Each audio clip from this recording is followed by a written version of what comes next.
trouve bien nue, brusquement.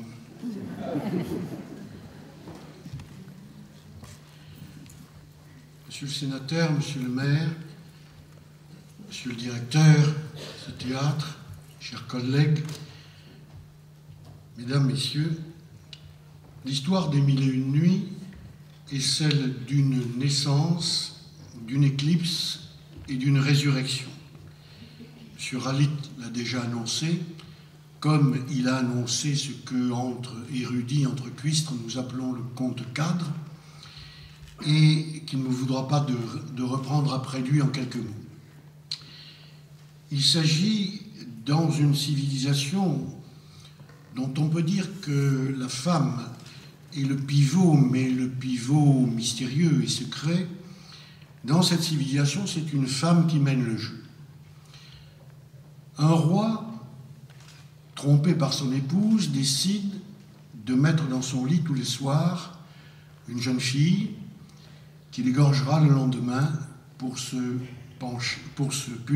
punir la perversité de ce sexe. Et Dieu sait que les ruses des femmes, la perversité des femmes, constitue un des thèmes majeurs de la littérature arabe classique et d'autres.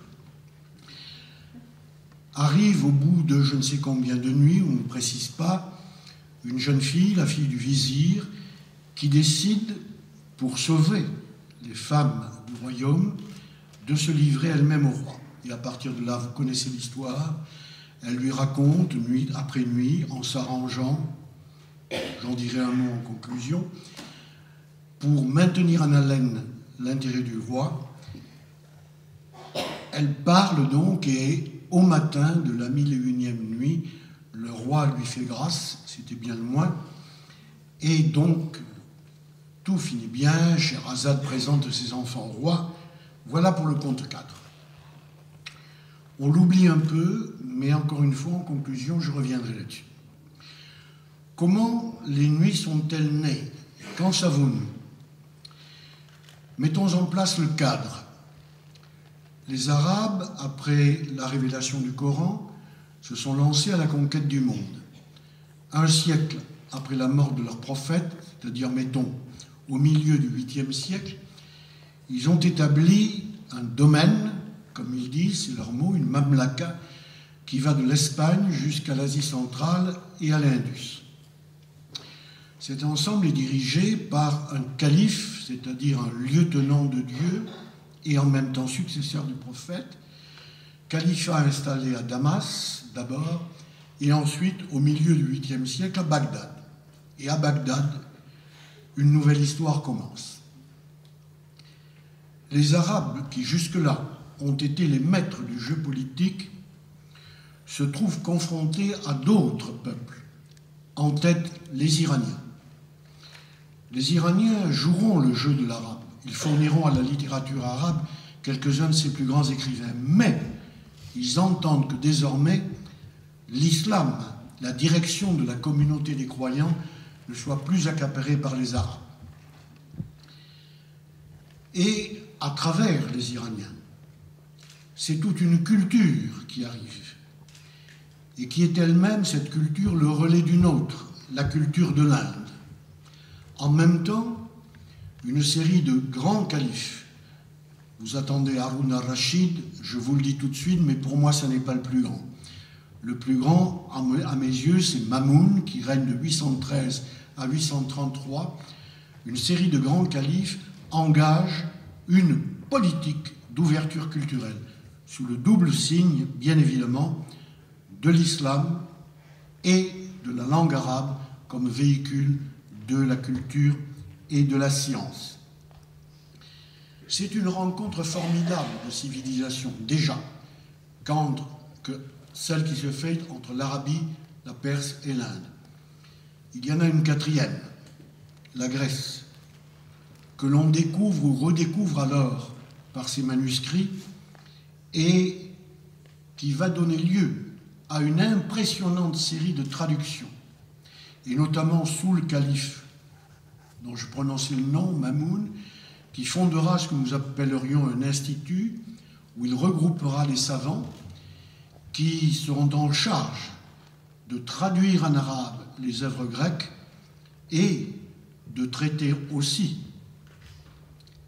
les nouveautés, les débats, les conflits peut-être que cette découverte entraîne avec l'héritage arabe et notamment l'héritage musulman. Au passage, 2 exemples, les mathématiques et la philosophie, les mathématiques avec la généralisation notamment de la numération décimale et par position. Je peux dire aussi la médecine avec quelques trouvailles majeures, la réduction des fractures, la trépanation légère, et la philosophie qui va être confrontée très vite au problème central de la raison humaine, à savoir le problème de la raison et de la foi. Les Arabes et les musulmans vivent alors sur le thème et la croyance en une vérité révélée une fois pour toutes, et voici qu'avec les Grecs arrivent des gens qui disent la vérité est toujours à découvrir. D'où ce formidable débat de la raison et de la foi, dont plus tard nos philosophes d'Occitan feront la matière de leurs études. Dans cet immense brassage que j'évoque à trop grands traits, arrive, mais comment dire, très pudiquement presque, très secrètement, un texte sous la forme de 3 folios de manuscrits, avec le titre « Les Mille et une nuits » et le début, l'histoire de Scheherazade. Puis silence. Et puis, au milieu du IXe siècle, heureusement pour nous, 2 écrivains, Masroudi, qui est un encyclopédiste, et Ibn al-Nadim, qui lui est un libraire, parlent de ce livre, sous le titre de 1001 nuits ou 1000 nuits. Et ils nous disent des choses essentielles. Ils nous disent que le livre est anonyme, qu'il vient du persan, le persan dans lequel on l'appelait les Hazar Afsane, c'est-à-dire les 1000 contes, et qu'il nous parle d'une jeune princesse. Vous connaissez l'histoire, je ne la redis pas. À partir de là, à partir de ces 8e, 9e siècles, les 1001 nuits vont entreprendre un long voyage de 7 siècles. Depuis le creuset bagdadien, où elles ont pris naissance, jusqu'à certains contes du XVIIe siècle. Vous allez me demander peut-être à quoi voyez-vous qu'ils sont du XVIIe siècle. Heureusement, nous avons des repères, le tabac, le café et les armes à feu. Donc nous savons que ces contes du XVIIe siècle ne figuraient pas dans l'original, et pour cause. Du 9e, fin du 8e, jusqu'au XVIe siècle, jusqu'au XVIe siècle, les Mille et une nuits ont donc parcouru un chemin qui a récolté au passage des sociétés diverses d'âge en âge, et aussi des civilisations. Car depuis le début, nous avons affaire à un dialogue permanent entre l'islam et l'héritage arabe, l'Inde, la Perse, la Grèce, l'Égypte, je veux dire les souvenirs de l'Égypte pharaonique, et enfin en Irak, là où les nuits ont été d'abord traduites et ensuite remodelées, l'héritage de toute la Mésopotamie antique. C'est donc tel quel un formidable réservoir en tant que tel que nous propose, ou que devait nous proposer le premier texte des Mille et une nuits, vivant déjà à la fin du 8e siècle, lu au 9e par les auteurs que l'on vient de citer et que nous ne connaîtrons jamais, sauf miracle. Elles sont nées, ces nuits, et je l'ai dit, elles se sont développées.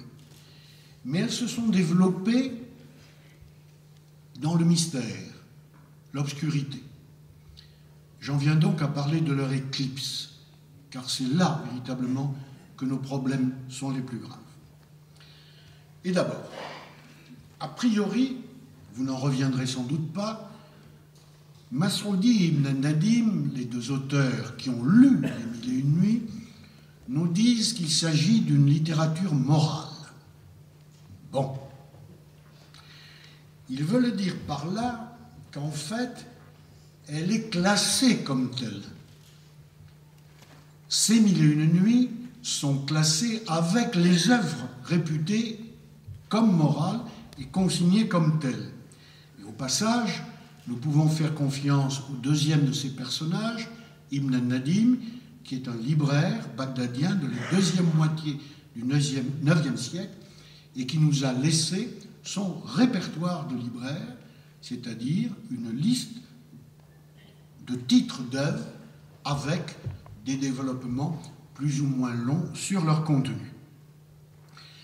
Les Mille et une Nuits, en effet, sont rangés avec les fables, j'aurai l'occasion de les réévoquer, les fables de Bidpai, venues de l'Inde, transitant elles aussi par la Perse et arrivées à Bagdad, où elles sont traduites en arabe sous le titre de Livre de Khalila et Dimna, fables dont certaines, vous le savez, entreprendront un long chemin vers l'Europe jusqu'à notre La Fontaine, pour quelques-unes.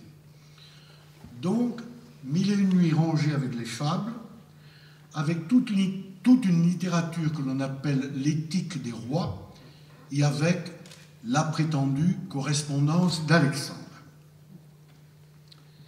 Littérature morale.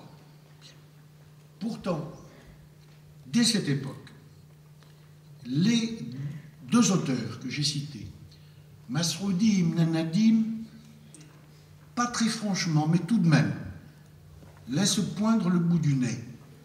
Ils nous laissent entendre que cette littérature n'est pas de la grande littérature, même si un peu plus tard, Ibn Nadim nous dit qu'il l'a lu plusieurs fois. Mais enfin, ça n'est pas de la grande littérature, et pourquoi? Parce qu'à cette époque, la prose arabe, qui est faite essentiellement pour enseigner, pour transmettre un savoir, fonde son efficacité sur l'alternance heureuse et pondérée entre ce qu'on appelle le jid et le hazl, le sérieux et le plaisant.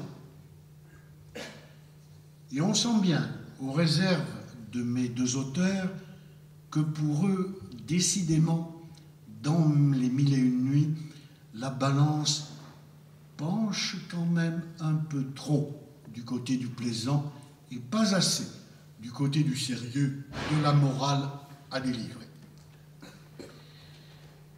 C'est que ce texte, tel qu'il est, pose un autre redoutable problème.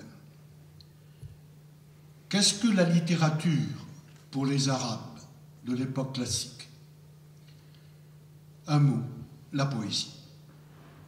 La poésie, en effet, a été tenue en lisière par le prophète de l'islam, mais elle a continué à faire son petit bonhomme de chemin dans un espace de liberté que personne ne lui contestait. L'un des plus grands de ces poètes disait « Je me suis tout permis en poésie, sauf, heureusement pour lui, le péché de ne pas croire. Pour le reste, la poésie et la littérature. Si l'on entend par littérature, premièrement, un texte sur lequel on travaille en tant qu'écrivain, et deuxièmement, un texte où l'on se livre tout entier, où la personne se livre tout entière, alors, il n'y a pas de doute, c'est la poésie qui est là pour ça, aux yeux des Arabes. Le poète dit « je » comme une personne.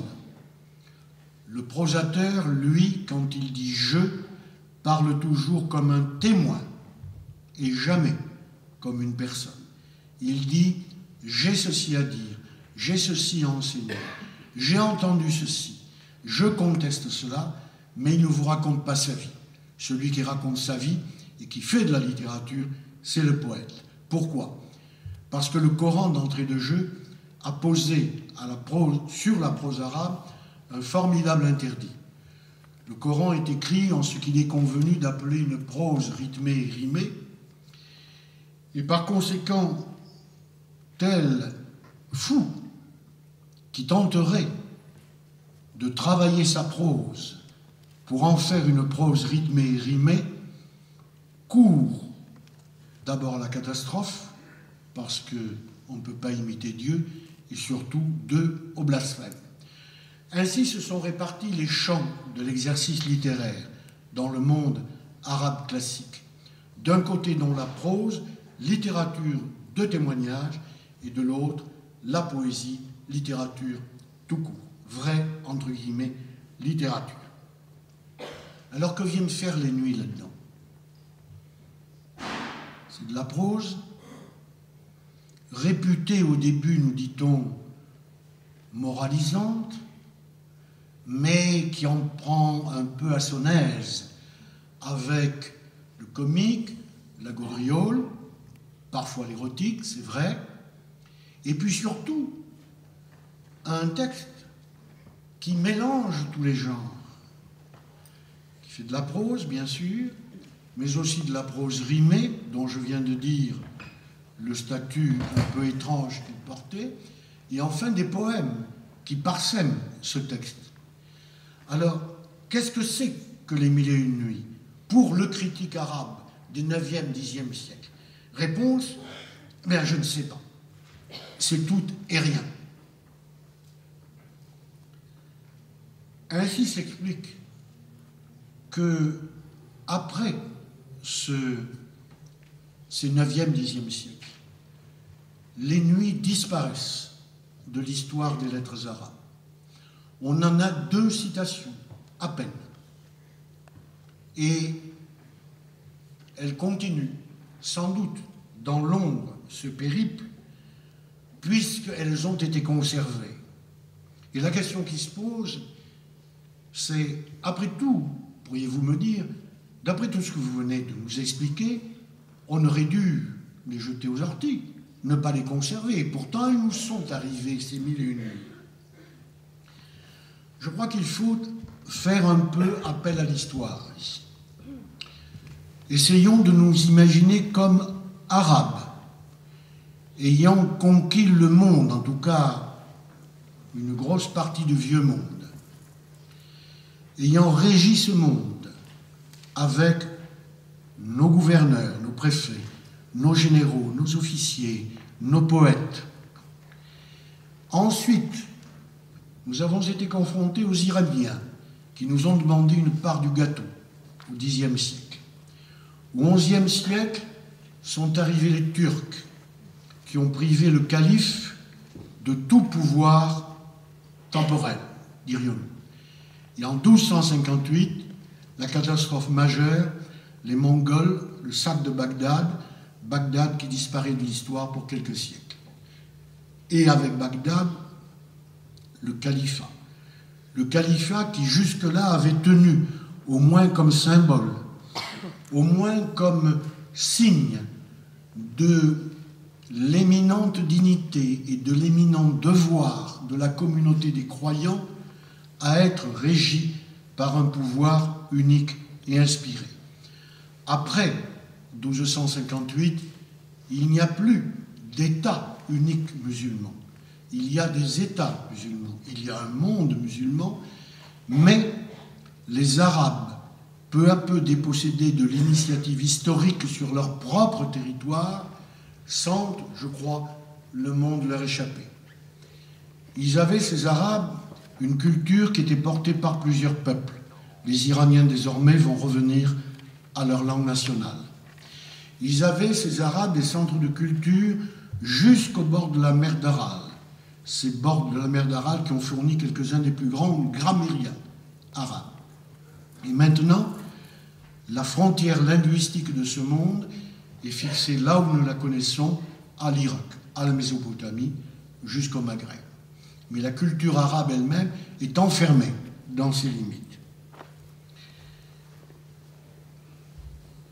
Je pense qu'il y a eu à ce moment-là une sorte de peur diffuse ou proclamée. Je n'ai pas eu le temps de m'occuper de cela, mais il y a des signes. Après le choc mongol arrive, dans l'histoire de la pensée universelle, un immense personnage qui s'appelle Ibn Khaldoun, qui nous explique que les civilisations naissent, se développent et meurent. Point d'interrogation, et la mienne alors dans tout cela.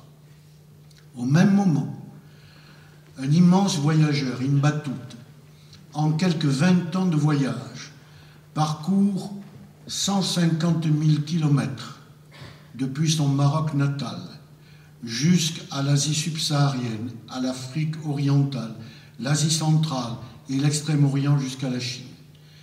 Pour trouver quoi?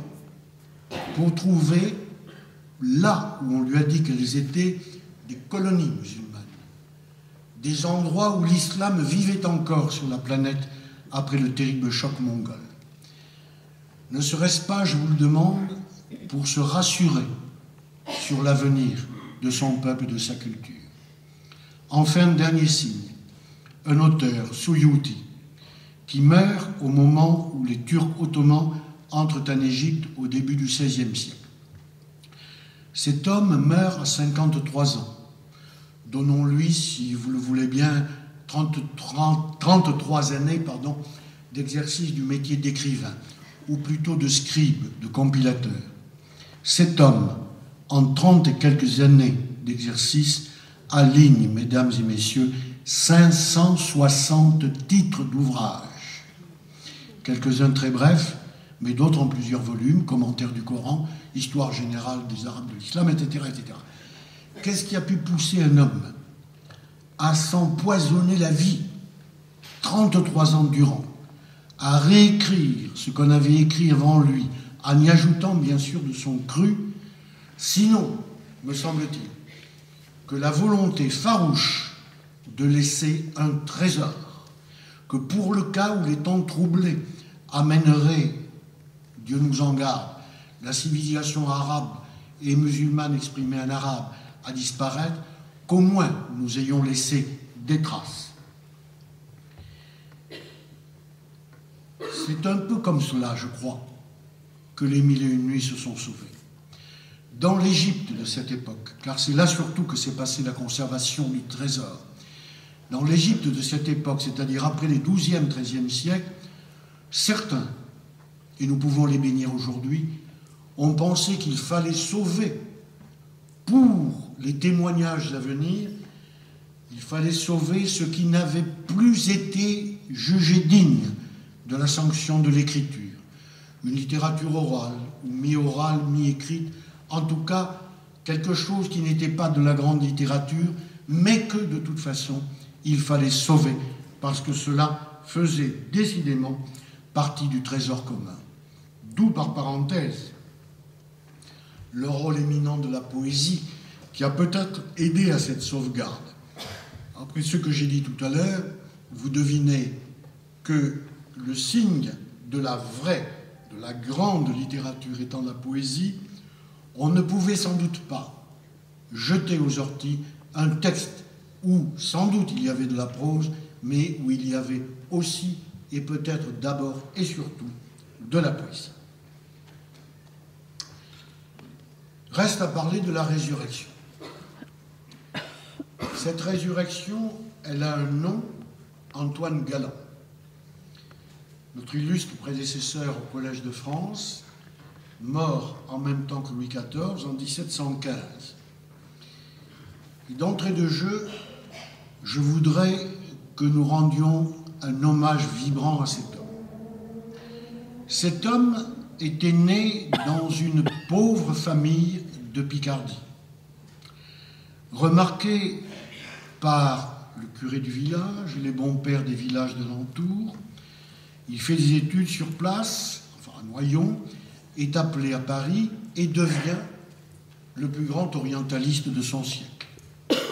Un homme féru d'arabe, de turc, de persan, spécialiste des monnaies et médailles, spécialiste d'histoire, dont beaucoup de manuscrits, par parenthèse, et je n'en suis pas plus fier que ça, dorment encore à la Bibliothèque nationale. Bref, un savant, un homme qui n'est que savant, mais un savant considérable, et par ailleurs un homme considérable aussi, avec une qualité de cœur et d'âme rare. Imaginons que cet homme, qui reçoit un jour un manuscrit du XVe siècle sans doute, et qui découvre dans ce manuscrit des histoires. Imaginez que cet homme se soit dit à lui-même, moi savant, ces choses-là ne sont pas faites pour moi, ne sont pas intéressantes. Et qu'il ait laissé le manuscrit des Mille et une nuits à la bibliothèque royale, comme on disait alors. Imaginez, le manuscrit serait peut-être encore, et personne ne connaîtrait aujourd'hui les Mille et une nuits. Heureusement pour nous, Galland s'enthousiasme. C'est sans doute son dérivatif. Alors il traduit, et puis un homme qu'il connaît, le maronite Hanna, lui dicte d'autres textes prétendus être des Mille et une nuits. Et Galland enregistre, et il traduit. On le vole au passage, mais enfin ça ne fait rien. Il continue. Et ce succès qu'il n'attendait pas lui-même est absolument, mesdames et messieurs, formidable. Le XVIIIe siècle est le siècle des traductions des Mille et une nuits, d'abord, naturellement, à partir de la traduction de Galland et directement en anglais, et ensuite, toujours dans les pays anglo-saxons, à partir, je disais, du manuscrit de Galland, de la traduction de Galland, et ensuite traduction à partir du manuscrit. Songez que, si je ne dis pas de bêtises, 30 ans ou 40 ans à peine après leur traduction par Galland, les Mille et une nuits ont traversé l'Atlantique et sont aux États-Unis. Après, tout cela s'emballe, traduction dans toutes les langues européennes, on en compte aujourd'hui 92 ou 93, je crois, de traductions. Ce succès a été relayé très vite par l'illustration. D'abord l'illustration des ouvrages, et ensuite l'illustration tout court, jusque, nous en savons quelque chose, au cinéma. Mais ce dont je n'avais pas idée moi-même il y a quelques années, c'est l'engouement que ces Mille et une nuits par l'image ont suscité. Songez, mesdames et messieurs, que pour fêter le couronnement de Victoria d'Angleterre comme impératrice des Indes, tel illustrateur anglais l'a fait figurer sous la lampe d'Aladin. Songez que pour promouvoir l'électricité à la fin du XIXe siècle, la même lampe d'Aladin sert, je dirais, d'enseigne commerciale. Succès absolument prodigieux, j'insiste. Alors, vous allez me dire, succès prodigieux, mais qu'est-ce que c'est que les Mille et une nuits ? Bien d'abord, bien évidemment, je commence par le plus simple, un reflet de leur civilisation, et je devrais dire de leur civilisation au pluriel, dans la mesure où, je l'ai dit trop vite quand même, le temps est compté, elles se sont déroulées sur plusieurs pays et sur plusieurs époques. Mais elles sont aussi, ces Mille et une nuits, un extraordinaire réservoir d'histoire. Et c'est à partir de là qu'il faut commencer à corriger quelques idées reçues.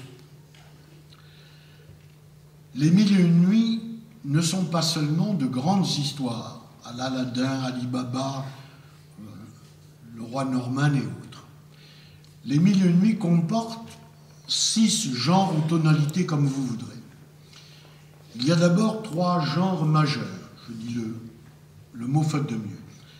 Les épopées, les romans d'amour et les histoires de magie, surtout celles-là que l'on connaît.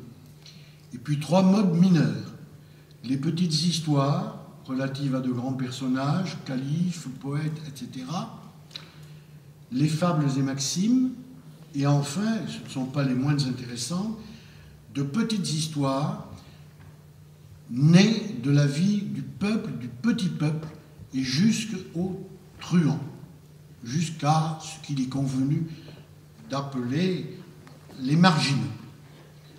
Donc, vous le voyez, déjà une très grande richesse de genre, mais aussi une palette de tons.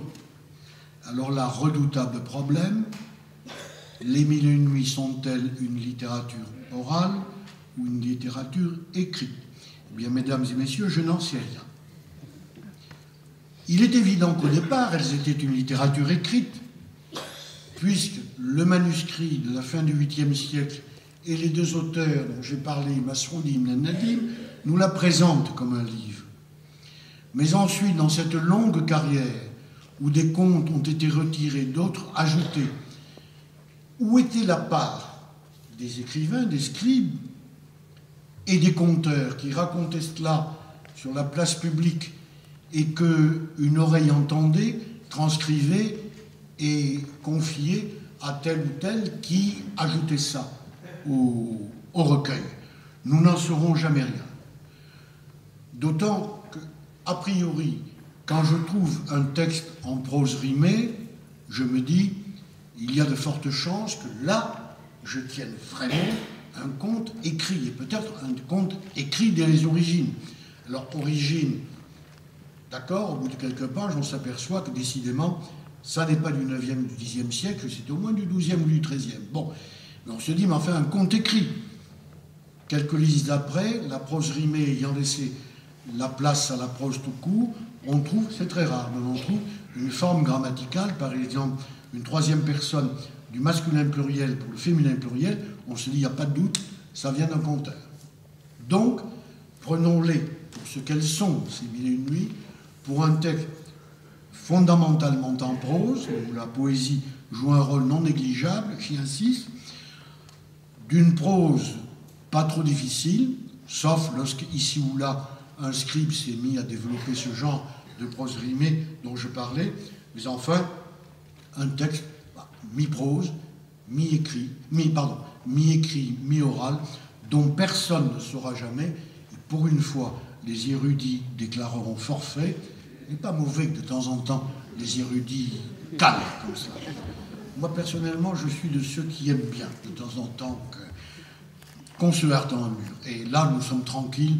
Pour les Mille et une nuits, je prends le pari, personne ne connaîtra jamais la vérité absolue sur les Mille et une nuits.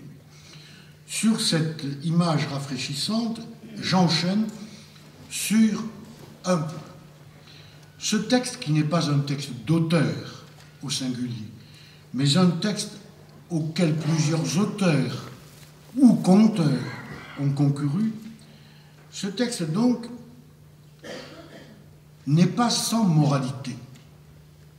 Car derrière la morale de la fin de l'histoire, par exemple, il y a quelquefois des morales. Et des morales qui s'adressent très précisément à des classes sociales, des groupes sociaux ou à la société tout entière. Si vous me permettez, je vous en donne 3 exemples. Classe sociale. Sindbad le marin, ou comme nous l'avions décidé avec mon ami Jamaleddin Bencher, dont je salue ici la mémoire, Sindbad de la mer. Car ce Sindbad le marin n'est pas plus marin que vous et moi, enfin pardon, peut-être des marins dans la salle, en tout cas pas plus que moi.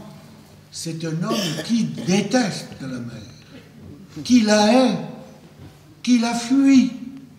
Il ne navigue pas pour le plaisir de naviguer, pour découvrir des horizons inconnus. Il navigue pour faire du fric, comme nous dirions. Et plus il en gagne, plus il veut en gagner. C'est déjà le capitalisme, Sindbad. Alors, vous allez me dire, quelle est la morale là-dedans? Elle existe. C'est la morale des commerçants. Elle tient en une phrase, il faut faire argent de tout. Même au prix, comme Sindbad, de détrousser des cadavres et même d'assommer des gens qui sont précipités dans la grotte où il est, lui, avec quelques tibias, il assomme les gens qu'on descend dans cette grotte pour les dépouiller avant de trouver le salut par un diverticule, comme dirait ma jeunesse spéléologique, dont il voit le jour au bout de la grotte. Bon, donc faire de l'argent surtout. Mais la véritable richesse, ce que nous dit le conteur au-delà de la morale de Sindbad, la véritable richesse, c'est celle du bonheur. Et le bonheur, ce n'est pas le bonheur du voyage. Le bonheur, c'est que le voyage finisse. Et c'est en effet, lorsque Sindbad aura triomphé de son âme méchante, comme il nous le dit, qu'il incite à repartir pour s'enrichir encore, lorsque Sindbad aura fait ce dernier voyage, ce voyage intérieur, lorsqu'il aura donné une partie de sa fortune, car, entre nous, elle avait bien besoin d'être sanctifiée, cette fortune, compte tenu des conditions dans lesquelles elle est parfois acquise, c'est à la fin de ce dernier périple intérieur, la paix étant faite avec soi-même, qu'enfin, Sindbad pourra rester là où il est, enfin heureux. Groupes sociaux, maintenant. Il existe un très joli conte, celui de Dalil à la Rouée et de Ali Vivargent, qui nous raconte ceci. Bagdad est livré aux mains de truands, de deux bandes surtout, qui passent leur temps à se jouer des tours pendables l'une à l'autre.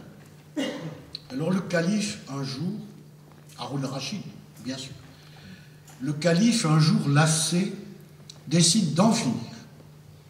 Et il confie au chef de ces deux bandes le commandement des parties est et ouest de la ville. Après ça, on a la paix. Les truands sont devenus officiers de police et l'affaire est réglée. Le problème, c'est qu'au Caire, un jeune homme entend parler de cela. Et il arrive à Bagdad et il demande la maison de Hassan Schuman. Et les gens fuient à son approche. Sauf un petit garçon qui lui dit « Je vais te mener, mais je ne te montrerai pas la maison, j'enverrai une pierre dedans, dans le portail. » Et le petit garçon se promène dans les rues de Bagdad, joue au football avec les... Le mot n'est pas là, vous en doutez. Joue à chasser des cailloux avec ses pieds, et à un moment donné, il envoie un caillou contre un portail et détale aussitôt.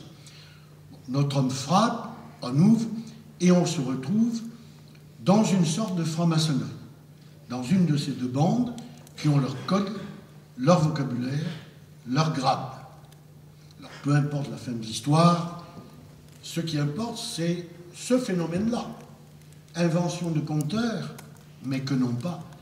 Mon regretté confrère, Claude Cahen, dans un article qui avait fait beaucoup de bruit à l'époque, a montré comment, dans plusieurs villes du Moyen-Orient à cette époque, faute de réduire les bandes, les responsables municipaux confiaient à ces chefs de bande la responsabilité de la police. Je ne tiens pas un discours politique, mesdames et messieurs, j'explique les 1001 nuits. Donc, nous avons affaire là à une morale destinée à qui? Destinée à ceux qui savent la comprendre, ceux qui, dans l'auditoire, ou ceux qui, en lisant le texte, se disent « mais voilà ce que je dois faire. Je ne suis pas riche, je ne suis pas lettré, je ne suis pas noble, mais je vais peut-être, comme cela, trouver le moyen de m'élever dans la société. » Donc, morale, au pas proclamée comme cela, mais assez claire tout de même, pour que on ait envie de suivre, je dirais, le sergent recruteur, en l'occurrence. Enfin, des contes qui s'adressent à la société tout entière. L'exemple parfait, c'est celui de la jeune esclave Tawaddoud. Cette jeune personne, 14 ou 15 ans, nous dit-on, fait partie de la maisonnée d'un jeune homme riche. Le père meurt, histoire classique, le jeune homme dilapide la fortune, il ne lui reste rien que cette jeune esclave dont il n'a pas pu se séparer. L'histoire est très discrète, on ne dit pas si quelque chose s'était passé entre eux, peu importe. la jeune esclave dit à son maître: arrange-toi pour que je comparaisse devant le calife. Je demanderai au calife qu'il convoque la fine fleur de toutes les sciences du temps. On me posera les questions, je répondrai, je triompherai, et ta fortune sera faite. Et les choses se passent ainsi. La jeune femme est convoquée devant le calife. Elle répond à toutes les questions. Triomphe de la femme, y compris à la fin, lorsque, après avoir répondu et avec crudité, je veux dire avec les mots nécessaires dans le domaine de la médecine, par exemple, à la fin, le triomphe du savant le plus redoutable, le savant en sciences religieuses, et elle lui dit avant: si je gagne, tu t'en vas en caleçon. Et en effet, le bonhomme s'en va à caleçon. Donc, triomphe de la femme, mais ce n'est pas cela qui nous interpelle, pour reprendre un mot à la mode. Comment se fait-il que le conteur ait pris la peine d'une histoire aussi ennuyeuse? Et je peux vous dire, mesdames et messieurs, qu'elle l'est, et que le traducteur se lasse parfois, d'autant qu'il y a une multitude de références à la société du temps, à la religion, à la littérature, etc., et qu'il faut courir, évidemment, pas les bibliothèques, mais certains rayonnages pour trouver ce que quelquefois cette jeune personne a voulu dire.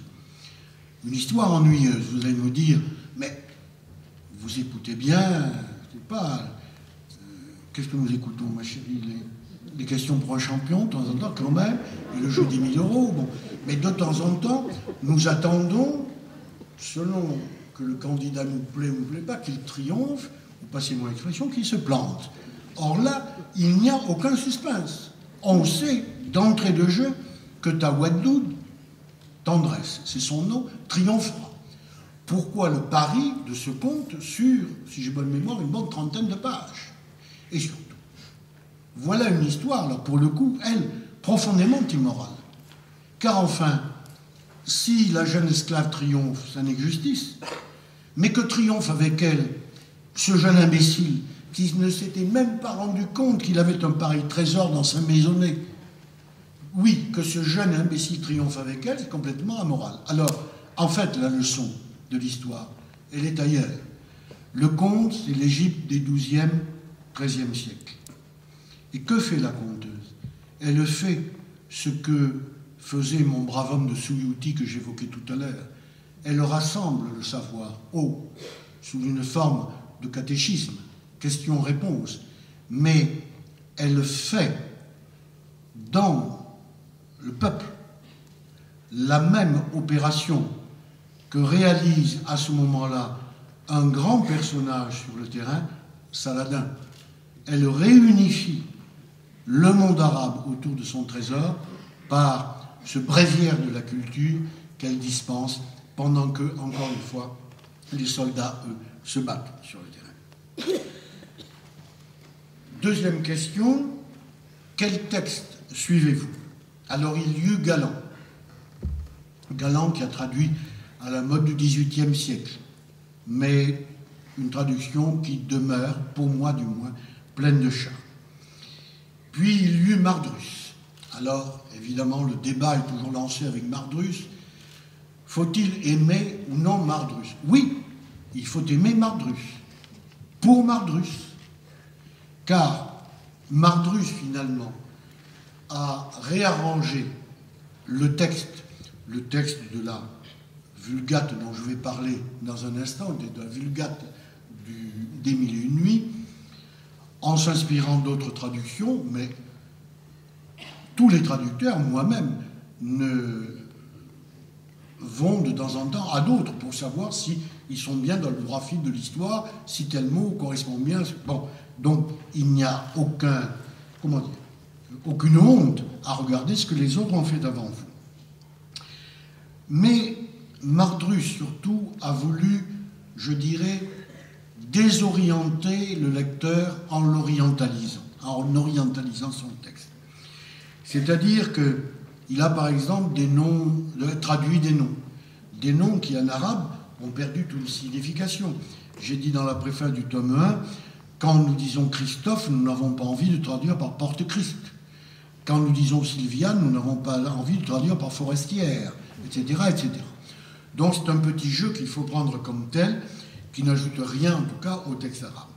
Alors, cela dit, la traduction de Mardrus n'est pas sans charme, d'autant que, et nous y reviendrons dans un instant, il a furieusement érotisé le texte des Mille et une nuits.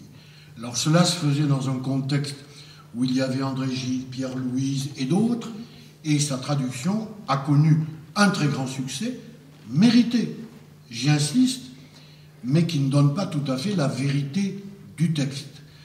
Quand Pasolini propose sa version des Mille et une nuits, nous inclinons, ce sont les Mille et une nuits de Pasolini. Là, ce sont les Mille et une nuits de Mardrus. Alors, quel texte avons-nous suivi, Bencher et moi? Le texte que beaucoup d'autres avant nous ont suivi, c'est un texte égyptien, imprimé au début du XIXe siècle, au Caire et aussi à Calcutta, mais sur deux versions pratiquement identiques, sur des manuscrits, on a toute raison de le penser, qui remontent au XVIIe siècle et qui ont disparu. Disparu pourquoi?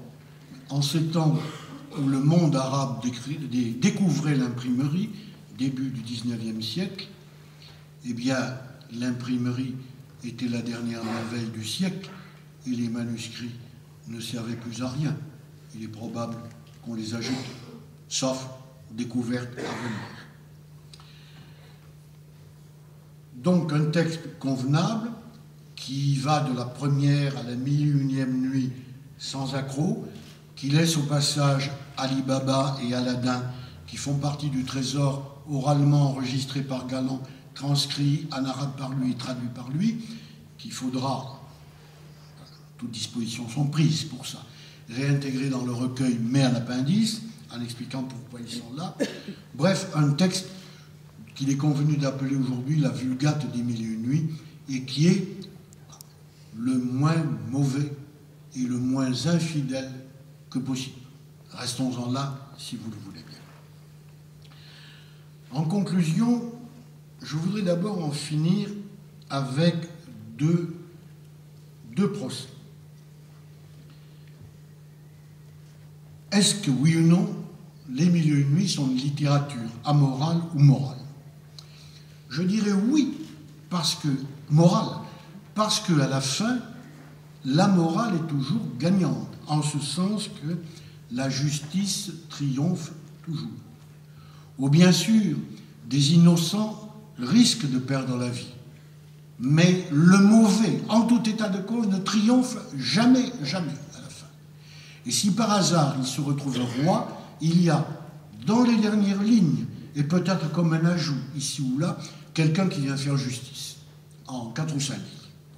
De façon que les choses soient claires. On ne gagne rien en étant mauvais ou méchant. Deuxièmement, les Mille et une nuits sont-elles une littérature érotique? Ah, mon Dieu. Les Mille et une nuits. Ah là là. Eh bien, je vous dirais que non, mesdames et messieurs. Dans la mesure où l'érotisme est un procédé systématique de création littéraire, d'évocation littéraire, de situations et de positions amoureuses, il y en a dans les Mille et une nuits, je vous rassure tout de suite, mais il y en a infiniment moins qu'on nous le dit. Et c'est là qu'on voit que le petit père Mardrus s'est amusé, parce que quand il y a 2 ou 3 lignes de ces passages, Mardrus en fait 6. Bon, très bien. Mais, encore une fois, ça n'est pas un texte érotique, ça n'est pas, comme je l'ai dit dans la préface, ça n'est pas le Kama Sutra. Bien sûr. Non, ça n'est pas le Kama Sutra.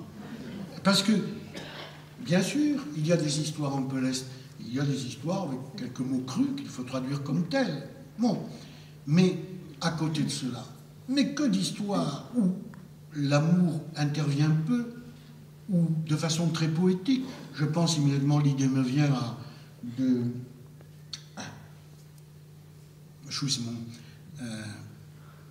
la princesse, peu importe, j'ai oublié le nom, peu importe, d'une très jolie histoire d'amour par roman épistolaire. On tombe amoureux d'une image, et puis, bon, on trouve la bien-aimée, on est immédiatement séparés, etc., etc., sur une vingtaine de pages, et quand on est loin de l'autre, on s'écrit. C'est un exemple. Dalila Larouet, dont j'ai parlé, ces histoires de truands, il n'y a pas d'histoire de sexe là-dedans, et tant d'histoires. Si vous me demandiez à toute force un pourcentage, je vous dirais, bah, je suis bon prince, mettons, entre les contes, certains contes, quelques passages, quelques mots, je vous fais l'érotisme à 10% dans les milieux nuits, pas plus. Pourquoi? Ben parce qu'elles sont nées un peu partout. Alors en effet, il y a des gens qui parlaient le langage populaire, le langage vert, et heureusement pour nous, ces contes-là ont été gardés avec leur vocabulaire, grand Dieu. Non, si ça avait été écrit que par des écrivains, péririons peut-être d'ennui, et ce n'est pas le cas. Mais enfin, une littérature en tout cas non officielle. Et c'est ça qui est important. J'ai dit pourquoi tout à l'heure elles avaient été tenues en lisière. Mais parce que c'est un formidable espace de liberté, que c'est une littérature qui court à côté de la littérature, non seulement de la littérature officielle, savante, religieuse ou autre, mais de la littérature considérée comme telle, la littérature des érudits, des historiens, de ceux qui rapportent ou qui décrivent les pays de l'islam.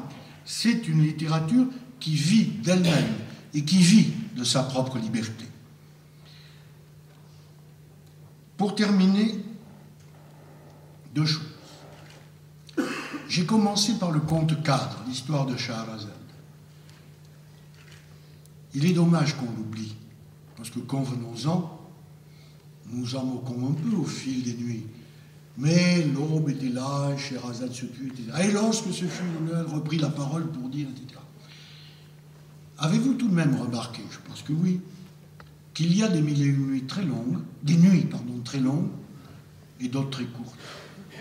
Imaginez quand même que la petite princesse, elle doit suspendre son histoire à un moment tel que le roi souhaite en entendre la suite, mais pas forcément tout de suite, pour aller jusqu'au bout, auquel cas l'histoire serait finie, et le roi peut-être dirait, bon, ben, ça suffit comme ça, j'en ai assez entendu, débarrasse-nous.